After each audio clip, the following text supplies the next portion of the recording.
நான் அவருடைய கட்சியிலேருந்து அவர் கூட்டிலேருந்து வெளியே போயிட்டாருன்னா நான் எப்படி காரணம், என்ன காரணத்தை சொல்லி அவர் சொல்கிறாரு எனக்கு தெரியல. ஆக்சுவலாக என்ன பேட்டி கொடுத்தாங்க அப்படிங்கன்னு என்னை பார்க்கல. நான் இப்போ தான் மீட்டிங்கில் இருந்தேன், நீங்கள் கூப்பிட்ட உடனே நேரே வந்திருக்கிறேன்.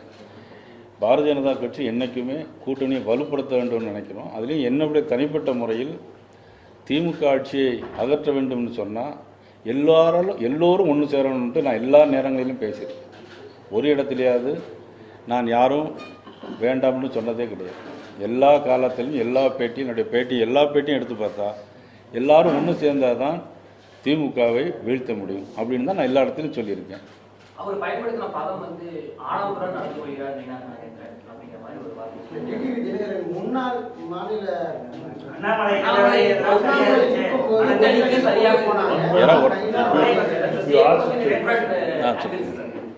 முன்னாள் மாநில தலைவர் அண்ணாமலை வந்து ஒருங்கிணைத்து கொண்டு போனார். ஆனால் நைனா நாகேந்திரன் ஒருங்கிணைத்து கொண்டு போல அப்படிங்கிறத குற்றச்சாட்டு. அது அவர் சொல்ல குற்றச்சாட்டுக்கு நம்ம எப்படி பொறுப்பேற்க முடியும்? ஒருத்தர் இருக்காங்கன்னா யார் வேணாலும் என்ன வேணாலும் சொல்லலாம்.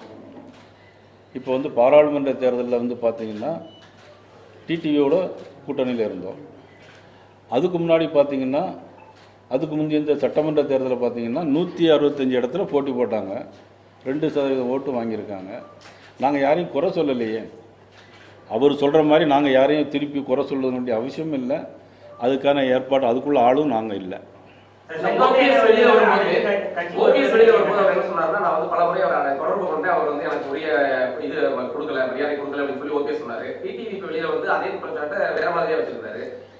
அதெல்லாம் அது எதனால அப்படி சொல்கிறாங்கன்னு தெரில. ஒருவேளை அவர் சொல்லி இவங்க சொல்கிறாங்களா, இவங்க சொல்லி அவங்க சொல்கிறாங்களான்னு எனக்கு தெரியல. அந்த குற்றச்சாட்டுக்கெல்லாம் நான் பொறுப்பேற்க முடியாது. எப்படிங்க?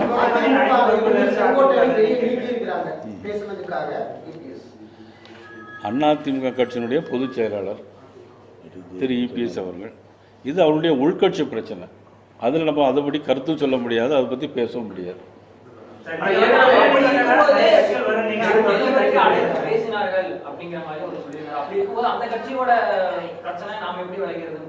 எப்படிங்க? நேற்றைக்கு செங்கோட்டையன் பேசும்போது என்னை கூப்பிட்டு இது விவகாரம் தொடர்பா டெல்லியில கூப்பிட்டு பேசினாங்க அப்படிங்கிற வார்த்தையை சொல்லியிருந்தாரு. அப்படி இருக்கும்போது அந்த கட்சியோட விவகாரம் நான் எப்படி இதில் இன்னைக்குமே பாரதிய ஜனதா கட்சி அடுத்ததில் தலையிடாது. ஏப்ரல் 12ஆம் தேதி அந்த கூட்டணி பற்றி பேசும்போது மாண்புமிகு உள்துறை அமைச்சர் அமித்ஷா அவர்கள் தெளிவாக சொல்லியிருக்காங்க. அது அவங்களுடைய உள்கட்சி பிரச்சனைன்னு சொன்னாங்க. இதுவரையிலும் நடந்தது அதுதான். நாங்கள் எந்த கட்சியிலையும் நாங்கள் வந்து அதாவது என்னன்னா டிடிவி ஓபிஎஸ் 2 பேரும் விலகி போனவங்கள கட்சிக்குள்ள சேர்த்த மாட்டேன்னு சொல்லி அதிமுக சொல்லிட்டு இருக்காங்க. ஆனா அதிமுக பாஜக கூட்டணி தெளிவா போகணுன்றதுக்காக தான் நீங்க வந்து டிடிவி வெளியேற்றினதா ஒரு தகவல் இருக்கு. நாங்கள் எப்படி வெளியேற்ற முடியும்? அவர் ஒரு தனி கட்சி வச்சிருக்காரு. அவர் கட்சி நம்ம எப்படி வெளியே போக சொல்ல முடியும்? நாங்கள் இன்றைக்கும் அவர் மேலே மரியாதை வச்சுருக்கிறோம். இப்பவும் நான் சொல்கிறேன், எல்லாரும் ஒன்றா வந்தால் தான் திமுகவை வீழ்த்த முடியும். திமுக வீழ்த்த வேண்டாம்னு நினச்சாங்கன்னா அது அவருடைய விருப்பம். அது ஆனால் திமுகவை வீழ்த்தணும்னு சொன்னால் எல்லாரும் ஒன்று சேரணும்னு இன்றைக்கும் சொல்கிறேன். ஆரம்ப காலத்திலேருந்து நான் தலைவர் பதவி ஏற்ற நாளிலிருந்து நான் சொல்லிகிட்டு இருக்கேன். இன்னும் குறிப்பாக சொல்லப்போனால் நான் தலைவராகிறதுக்கு முன்னாடியே சட்டமன்ற கட்சி தலைவராக இருக்கும்போது இன்றைக்கி இருக்கிற அண்ணன் சேலஞ்சர் துறை எம்எல்ஏ அங்கே இருக்கார், அவருக்கும் நல்லா தெரியும். அன்றைக்கே நான் வந்து கூட்டணி வேணும், திரு டிடிவி கூட்டணி வேணும்னு அன்றையிலேருந்து இந்த வரையும் நான் சொல்லிட்டு தான் இருக்கேன்.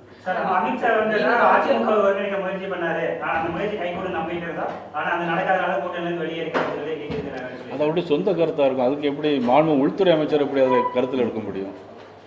நீங்கள் மாண்பு உள்துறை அமைச்சர் அப்படி அது எங்கேயாவது சொல்லியிருக்கிறாங்களா? இல்லையே. பிறகு எப்படி அந்த கருத்தை நீங்கள் சொன்னது மாதிரி எப்படி சொல்ல முடியும்? நீங்கள் ஒரு கருத்தை சொல்கிறீங்க, உள்துறை அமைச்சரால் முடியாது அப்படின்னு சொல்லி உள்துறை அமைச்சரை நீங்கள் வம்புக்கு இழுக்கிறீங்களே. ஏன் உள்துறை அமைச்சரை வம்புக்கு இழுத்தா அவருடைய அது தேவையில்லாத விஷயம் தானே அது.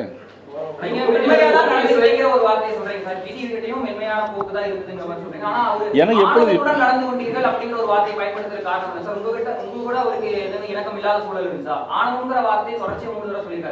சார் ஒருத்தர் திட்டுறாருனாக்கி அதுக்கு நீங்க எப்படி காரணம் அப்படின்னு சொல்லி கேட்குற மாதிரி இருக்கு. நீங்க அது எனக்கு நான் என்ன செய்ய முடியும்?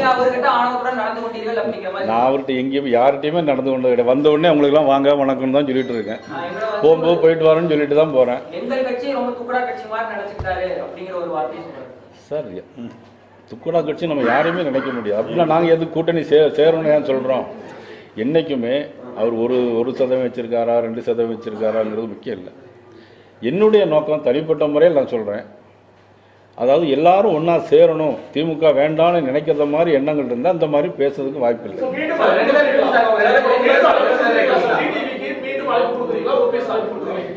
அதாவது என்ன பொறுத்த எல்லாரும் ஒன்று சேரணும் சார். எல்லாரும் ஒன்று சேர்ந்தாதான் திமுக வீழ்த்த முடியும் சார். அது அவருடைய கட்சி. உங்க வீட்டில் ஒரு பிரச்சனை நடக்குது, அது நான் எப்படி தலையிட முடியும்? அதாவது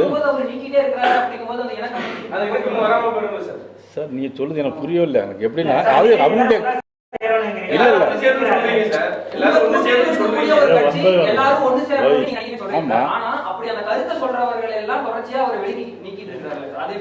சார், அது அவருடைய கட்சி பிரச்சனைன்னு சொன்னா மறுபடியும் அதே நீங்க திருப்பி ரிப்பீட் பண்றீங்க. யாருங்க